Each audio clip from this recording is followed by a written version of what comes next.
नमस्कार आपनालोक सकलोके पुनर्बार स्वागतम नास्माई मस्जिद बंधुসকল बलकता चाওক আজি 9টা গুৰুত্বপূৰ্ণ খবৰ। প্ৰথমটো খবৰ, আজি খ্ৰীষ্টান ধৰ্মীয় লোকসকলৰ পবিত্ৰ ধৰ্মীয় উৎসৱ বৰদিন। বিশ্বৰ বিভিন্ন প্ৰান্তৰ লগতে অসমতো খ্ৰীষ্টান ধৰ্মাৱলম্বী লোকৰ মাজত দেখিবলৈ পোৱা গৈছে বৰদিনৰ ব্যাপক প্ৰস্তুতি।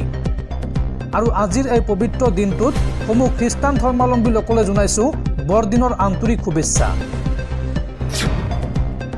পৰৱৰ্তী খবৰ, অসমৰ প্ৰাক্তন মুখ্যমন্ত্ৰী তথা বৰ্তমানৰ কেন্দ্ৰীয় মন্ত্ৰী সৰ্বানন্দ সোণোৱালৰ বিশেষ মন্তব্য। সৰ্বানন্দ সোণোৱালৰ মন্তব্য, মোক ক্ষমতা নালাগে, ৰাইজৰ মন্ত্ৰী হৈ মই থাকি যাম। এই ঘোষণা সৰ্বানন্দ সোণোৱালৰ। সৰ্বানন্দ সোণোৱালে লগতে কয় যে ক্ষমতা আজি আছে কিন্তু কাইলৈ শেষ হৈ যাব আৰু ৰাইজক শ্ৰদ্ধা ভক্তি কৰিলেহে আশীৰ্বাদ পোৱা যাব বুলি তাৎপৰ্যপূৰ্ণ মন্তব্য সৰ্বানন্দ সোণোৱালৰ। আৰু সৰ্বানন্দ সোণোৱালৰ এই মন্তব্যক লৈ এতিয়া ৰাজ্যজুৰি চৰ্চা। মই ৰাইজৰ মন্ত্ৰী হৈ থাকিব বিচাৰোঁ, ক্ষমতাৰ মন্ত্ৰী হৈ নহয়। সৰ্বানন্দ সোণোৱালৰ এই তাৎপৰ্যপূৰ্ণ মন্তব্য। সৰ্বানন্দ সোণোৱালে লগতে কয় যে ক্ষমতা আজি আছে, কাইলৈ শেষ হৈ যাব। ক্ষমতা ক্ষণস্থায়ী, কিন্তু ৰাইজ সদায় থাকিব। ৰাইজক শ্ৰদ্ধা ভক্তি কৰিলেহে আশীৰ্বাদ লাভ কৰা যায়। মই ৰাইজৰ মন্ত্ৰী হৈ থাকিব বিচাৰোঁ, ক্ষমতাৰ মন্ত্ৰী হৈ নহয়। এই মন্তব্য সৰ্বানন্দ সোণোৱালৰ। পৰৱৰ্তী খবৰ, নিষিদ্ধ ঘোষিত উগ্ৰপন্থী সংগঠন আলফা স্বাধীনক লৈ এইবাৰ কঠোৰ হৈছে কেন্দ্ৰীয় চৰকাৰ। সংগঠনটোক বেআইনী ঘোষণা কৰিবলৈ ন্যায়াধিকৰণ গঠন কৰিছে কেন্দ্ৰীয় চৰকাৰে।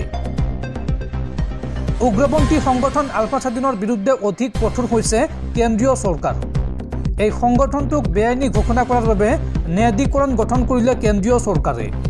উল্লেখযোগ্য যে কিছুদিন পূৰ্বে এই উগ্ৰপন্থী সংগঠনটোৰ নিষিদ্ধকৰণৰ ম্যাদ বৃদ্ধি কৰা হৈছিল আৰু 5 বছৰলৈ।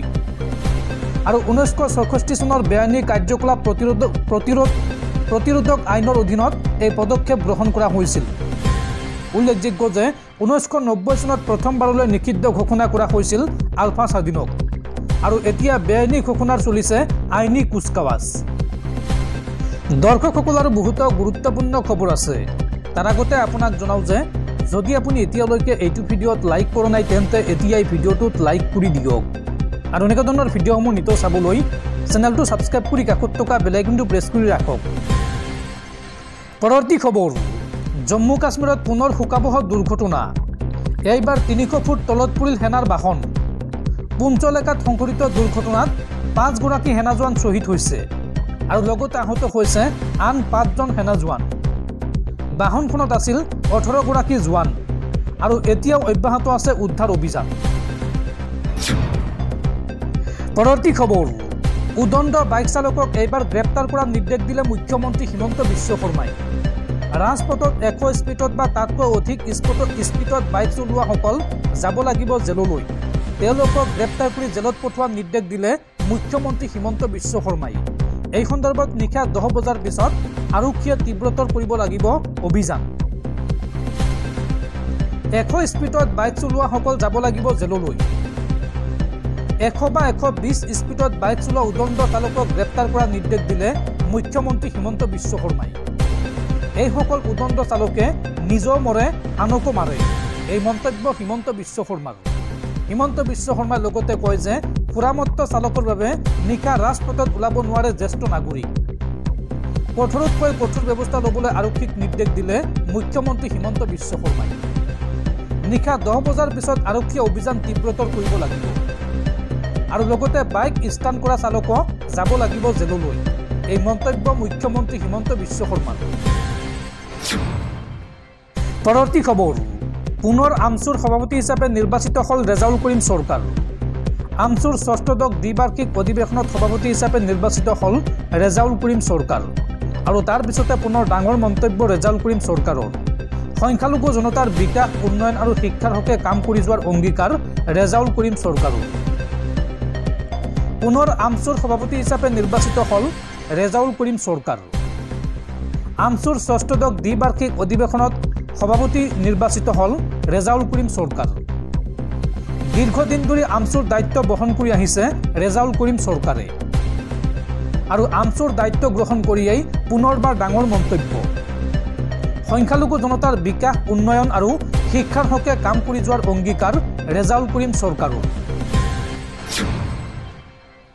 পৰৱৰ্তী খবৰ ৰাজ্যবাসীলৈ বেয়া খবৰ অসমত উদ্বেগজনকভাৱে বৃদ্ধি পাইছে স্কুল এৰা শিক্ষাৰ্থীৰ সংখ্যা কেন্দ্ৰীয় শিক্ষা মন্ত্ৰালয়ৰ ভয়ংকৰ তথ্য শেহতীয়াকৈ কেন্দ্ৰীয় শিক্ষা মন্ত্ৰালয়ে প্ৰকাশ কৰিছে তথ্য এই তথ্য অনুসৰি 2021-22 তুলনাত 2022-23 বৃদ্ধি পাইছে স্কুল এৰা শিক্ষাৰ্থীৰ সংখ্যা 2021-22 8.81% শিক্ষাৰ্থী এৰিছিল বিদ্যালয় আৰু তাৰ পিছত 2022-23 বৰ্ষত 10.30% ছাত্ৰ ছাত্ৰীয়ে এৰিছে বিদ্যালয় আৰু এই তালিকাত ৰাজ্যৰ ভিতৰতে দক্ষিণ চালমাৰাত সৰ্বাধিক 32.29% এৰিছে বিদ্যালয় আৰু শিৱসাগৰত সৰ্বনিম্ন 4.03% ছাত্ৰ ছাত্ৰীয়ে এৰিছে বিদ্যালয় কেন্দ্ৰীয় শিক্ষা মন্ত্ৰালয়ৰ শেহতীয়া তথ্যত প্ৰকাশ পাইছে এই ভয়ংকৰ তথ্য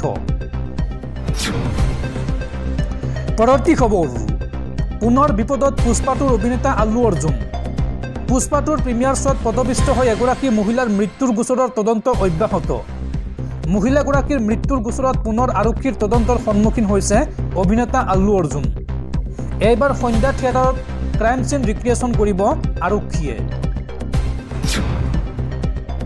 পৰৱৰ্তী খবৰ চাকৰি প্ৰত্যাশী যুৱক যুৱতীলৈ ভাল খবৰ অহা 5 জানুৱাৰীত অনুষ্ঠিত হ'ব অসম আৰক্ষীৰ উপপৰিদৰ্শক পদৰ লিখিত পৰীক্ষা আৰু শীঘ্ৰেই ৱেবছাইটৰ পৰা ডাউনলোড কৰিব লাগিব এডমিট কাৰ্ড এই সন্দৰ্ভত মুকলি কৰা হৈছে এটা বিশেষ হেল্পলাইন নম্বৰ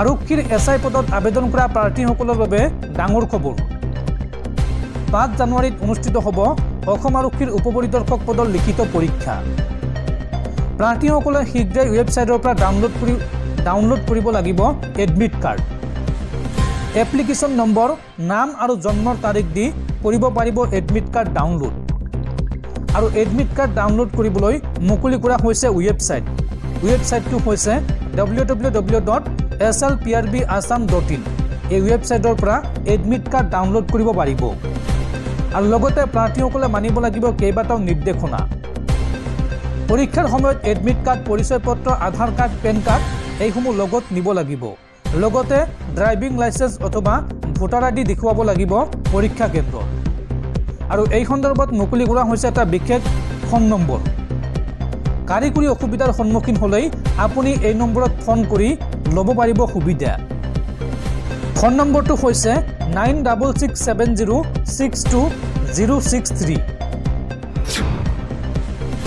পৰৱৰ্তী খবৰ গুৱাহাটীৰ উৰণ সেতুত চলন্ত বাইকত চুমা আঁকি দিয়া প্ৰেমিক যুগলক আটক আৰক্ষীৰ আৰু আৰক্ষী আটক কৰাৰ পিছতে যেন কেঁচু খান্দতে সাপ ওলাইছে প্ৰেমিক যুগল প্ৰকৃততে তেওঁলোক সম্পৰ্কত বয়েক আৰু দেউৰেক ধুমুহাৰ গতিত সামাজিক মাধ্যমত ভাইৰেল হৈছে এটা ভিজুৱেলটোত দেখা গৈছিল যে এজন যুৱকে বাইক চলাই থকা অৱস্থাত পিছফালে উঠি যোৱা যুৱতীগৰাকীয়ে আগুৱাই গৈ চুমা যাচিছে চলন্ত বাইকত এনেকৈ চুমা খোৱাৰ দৃশ্যই সকলোকে আচৰিত কৰিছিল কি হৈছে যুৱ প্ৰজন্মৰ চুমা খোৱাতকৈ ডাঙৰ কথা হৈছে এনেকৈ চলন্ত বাহনত ৰোমাঞ্চ কৰাটো সমীচীন নে আৰু এই ভাইৰেল ভিডিঅ' কেন্দ্ৰ কৰি আৰক্ষীয়ে আটক কৰিছে তীব্ৰ বেগত বাইক চলাই এই কাণ্ড কৰি যোৱা যুৱকক তীব্ৰ বেগত বাইক চলোৱাৰ অপৰাধত আৰক্ষীয়ে আটক কৰিছে যুৱকজনৰ নাম বিজয় মুণ্ডাৰ পিছফালে বাইকত উঠি যোৱা মহিলাগৰাকী তেওঁৰ বৌয়েক চলন্ত বাইকত বৌকে দেৱৰেক বিজয়ৰ উঠত আঁকি দিছিল চুমা